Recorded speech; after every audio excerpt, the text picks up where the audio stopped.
और उदयपुर के Kanhaiya murder case को भला कौन भूल सकता है।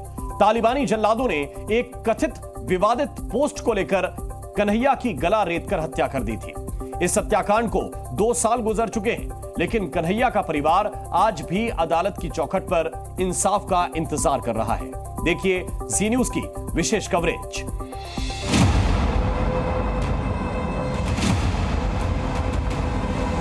ग्यारह तालिबानी जल्लाद, 150 से ज्यादा गवाह, 2 साल से ट्रायल।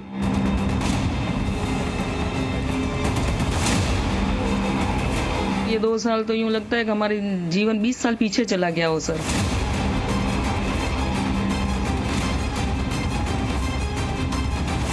कन्हैया के कातिल को सजा कब?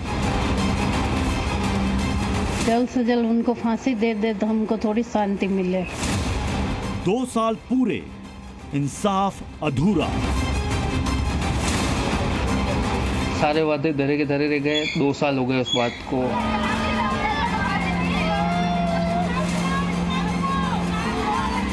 जी न्यूज पर बड़ी कवरेज।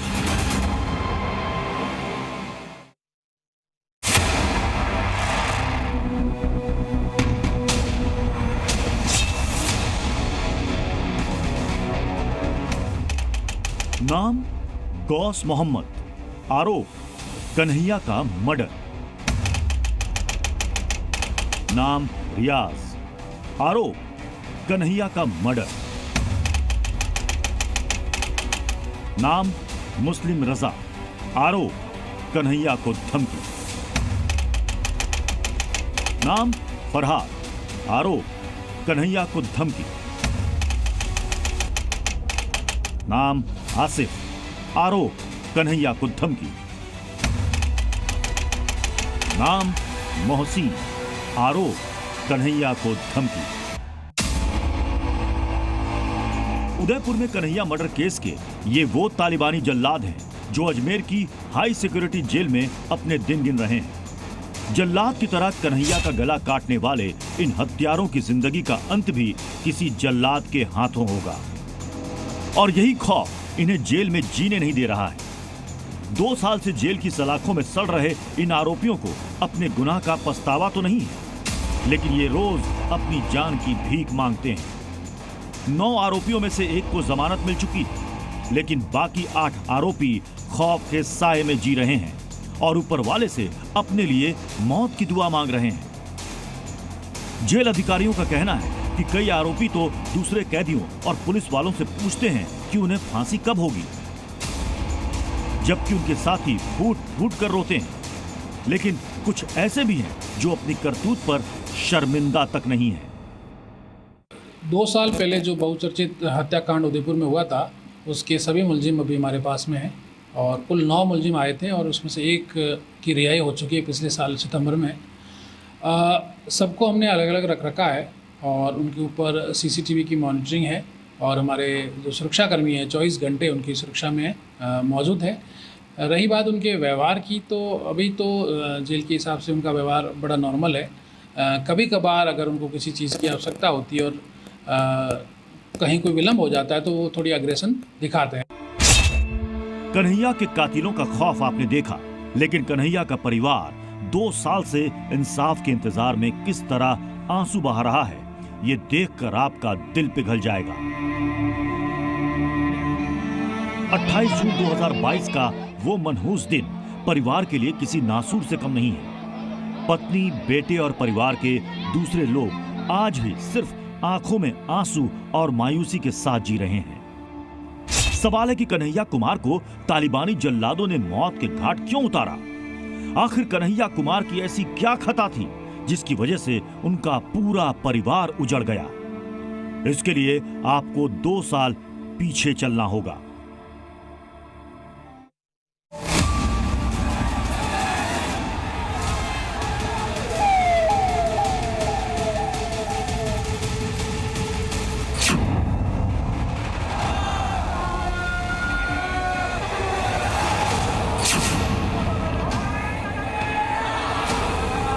तारीख 28 जून 2022, जगह उदयपुर, राजस्थान। टेलर कन्हैया लाल की गला रेत कर हत्या।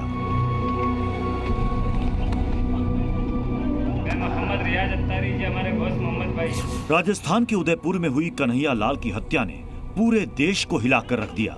हत्यारों ने जिस तरह कसाई की तरह कन्हैया को मौत के घाट उतारा, उसे सुनकर हर कोई सिहर उठा। देखते ही देखते पूरे देश में आक्रोश फैल गया। अपनी दुकान पर बैठे कन्हैया हर रोज की तरह काम निपटाने में लगे थे।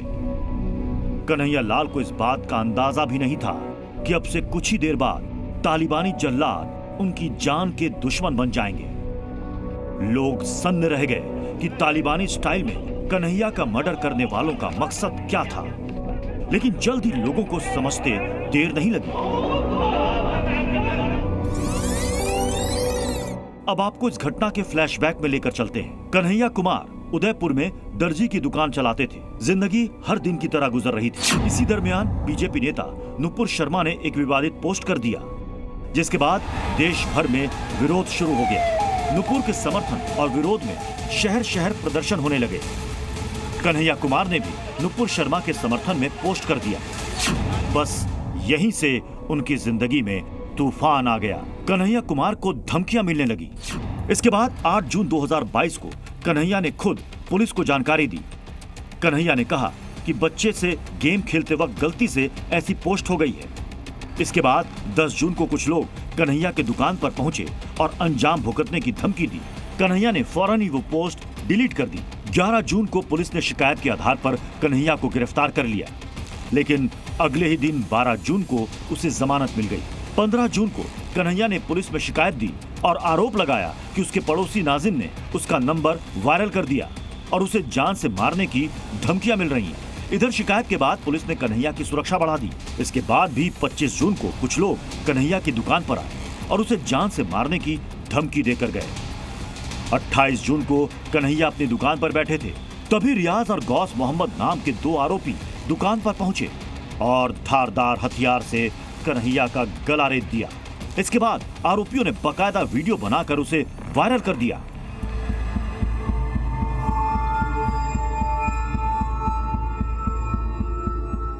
कन्हैया की हत्या के बाद पूरे देश भर में तूफान मच गया।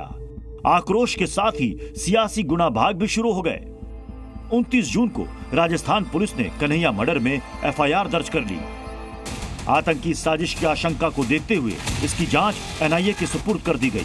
कन्हैया के परिवार और देश की जनता को भरोसा दिलाया गया कि हत्यारों को जल्द उनके अंजाम पर पहुंचा दिया जाएगा।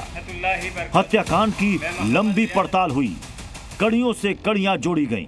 177 दिनों की लंबी जांच के बाद 12 दिसंबर 2022 को एनआईए ने 11 लोगों को आरोपी बनाया और उनके खिलाफ कोर्ट में चार्जशीट पेश की। 2023 में कन्हैया के कातिलों के खिलाफ आरोप भी तय कर दिए गए। इस हत्याकांड में 150 गवाह तय किए गए, लेकिन 1 साल से सिर्फ ट्रायल ही चल रहा है। अब तक इस मामले में सिर्फ 3 लोगों की गवाही ही दर्ज हो पाई है, लेकिन इंसाफ की सुई अभी तक अटकी है। कन्हैया के परिवार को अब तक इंसाफ नहीं मिला। परिवार के पास उनकी यादों को जीने के सिवा अब कोई सहारा नहीं है। घर के लोग उनकी तस्वीरों को देखकर अपने आंसुओं को पोंछ लेते हैं, लेकिन अब तक ना तो इंसाफ मिला और ना ही जिंदगी जीने का कोई सहारा मिला। कन्हैया की हत्या के बाद से परिवार मुफलिसी में जीने को मजबूर है। तो हम ये लगा के रखे जल्द से जल्द उनको फांसी दे दे तो हमको थोड़ी शांति मिले, ये उम्मीद है हमारी। हमारे ने तो कई त्योहार मनाने की इच्छा होती है, ने कुछ खुशियाँ हमारे सब छीन गई, उनके साथ चली गई। 2 साल का ये समय कितना दर्द भरा, दुख भरा है। दुख भरा, जैसे जैसे दिन निकाल रहे वैसे वैसे वर्ष जैसा लग रहा है, वैसा लग रहा है हमको, जैसा लग रहा है हमको। पिता की हत्या के बाद से कन्हैया के बेटे उनके लिए जंग लड़ रहे हैं। बेटे यश ने उनकी हत्या के बाद से 3 प्रण लिए थे। पहला प्रण, हत्यारों को सजा के बाद अस्थि विसर्जन। दूसरा प्रण, सजा मिलने तक जूते चप्पल नहीं पहनेंगे। तीसरा प्रण, सजा नहीं मिलने तक नहीं कटवाएंगे केश। लेकिन इंसाफ की सुस्त रफ्तार की वजह से कन्हैया के बेटे का इंतजार लंबा होता जा रहा है। परिवार में न सिर्फ निराशा है, बल्कि अदालत में मिलने वाली तारीख पर तारीख से भी आक्रोश है। हाँ, एक्चुअली मुझे ऐसा तो नहीं लगा था। मुझे तो हमसे तो बड़े बड़े वादे किए गए थे कि आपके केस को फास्ट ट्रैक में ले जाया जाएगा, जल्द से जल्द 3 से 6 महीने के अंदर अपराधियों को सज़ा दे दी जाएगी। सारे वादे धरे के धरे रह गए। 2 साल हो गए उस बात को। रोज़ सुबह उठते तो लगता है कि मतलब आज इन अपराधियों को सज़ा मिलेगी, आज ये न्यूज़ आएगी, या कोई फ़ोन करके बोल देगा कि नहीं तो बड़े अपराधियों को फांसी की सज़ा हुई, बट ऐसा कुछ नहीं हुआ अब तक। बल्कि उस मर्डर केस के गवाह आज भी डर के साए में जीने को मजबूर हैं। अपनी जान हथेली पर लेकर अदालत जाने वाले इन लोगों के पास भी रोजी रोटी का कोई साधन नहीं है। सर, जिस दिन से कांड हुआ है उसके दूसरे दिन से मैं घर पे ही हुई हूँ। देख लो आप, घर से निकला ही नहीं हुआ अभी तक कहीं। और 3 महीने के अंदर पैरालाइज हो गया पूरा हाफ बॉडी, और पूरा सर ब्रेन हेमरेज हो गया था। 2 बार ब्रेन हेमरेज हो गया, और उसके बाद से मैं बेड पे हूँ। घर का अकेला था काम करने वाला, सुबह जाता रात को 1 बजे आता था। अब वो चीज़ होती नहीं है, और मदद ऐसी किसी ने हमारे सरकार का इतनी कोई मदद नहीं आई है।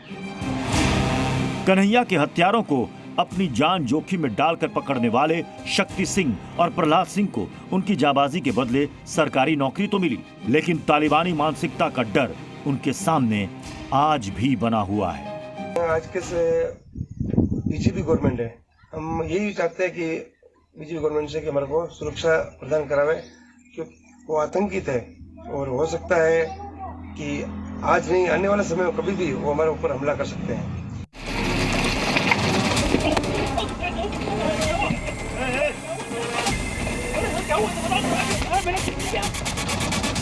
कन्हैया को इंसाफ दिलाने के लिए लड़ाई खिंचती जा रही है, उधर घर वालों का सब्र जवाब दे रहा है।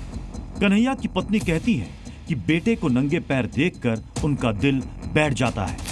मेरे बेटे ने ऐसे प्रण ले रखे तो मेरे को भी कितनी आत्मा जलती होगी, इसके पापा को तो और ज़्यादा, और उनके आत्मा ज़्यादा जलती होगी, क्योंकि बेटे को ऐसे तकलीफ में वो नहीं देख सकते थे। तो जल्द से जल्द उनको फांसी हो जाए तो हमको थोड़ी शांति मिले, इसके पापा को भी शांति मिलेगी, हमारे बच्चे को भी मिलेगी। कितनी पीड़ा होती है जब भीषण गर्मी थी, पीड़ा कैसे होती, देख देख के मैं इतनी परेशान होती थी। बच्चे को बोलती मैं मोजे डाल दे, तो नहीं मम्मी मैं नहीं तोड़ूंगा, ये वादा मैंने कर रखा तो मैं नहीं तोड़ूंगा। कन्हैया के बेटे यश कहते हैं कि पापा ने जन्मदिन पर मुझे सिलाई मशीन दी थी। जब भी उस मशीन को देखता हूँ तो लगता है कि वो यहीं कहीं है। 2 साल के बाद आज जब पिताजी हमारे साथ नहीं है 2 साल से, तो हमें बहुत सी परेशानियों का भी सामना करना पड़ा है। उसी के साथ हमारे साथ उस समय से लेकर आज तक सिक्योरिटी लगी हुई है। कहीं भी जाना होता है तो गनमैन प्रोवाइड है, हम उन्हीं के साथ कहीं भी जा पाते हैं। तो मुश्किलें तो बहुत है, बट अब अगर हमारे साथ इतना कुछ हुआ है तो इसके लिए हमें अब इतना थोड़ा बहुत तो झेलना ही पड़ेगा। जैसे कि जो भी फेस्टिवल्स वगैरह आते हैं वो कोई मनाने की इच्छा नहीं होती, ठीक है, एक फॉर्मेलिटीज़ की तरह उनको करते हैं, और वो भी आस पड़ोस के लोग और अपने परिवार वाले बोलते हैं कि नहीं थोड़ा बहुत मनाना पड़ता है, इस वजह से, वरना कुछ नहीं है। कोई भी फेस्टिवल मेरी इच्छा नहीं होती मनाने की। लेकिन एक सवाल ये भी है कि जब कातिल सामने दिख रहा है तो इंसाफ में देरी क्यों हो रही? अदालत की चौखट पर पीड़ित परिवार को ठोकरें क्यों खानी पड़ रही हैं?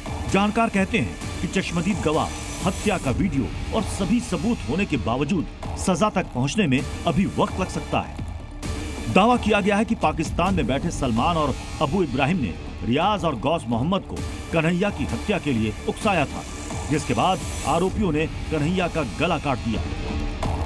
क्योंकि इस मामले के 2 आरोपी सलमान और अबू इब्राहिम पाकिस्तानी हैं, उन्हें हिरासत में लेना आसान नहीं है। हालांकि एनआईए के पास देश से बाहर भी जांच करने की शक्ति है। जरूरत पड़ने पर एनआईए जांच के लिए पाकिस्तान, नेपाल या अरब देशों में भी जा सकती है।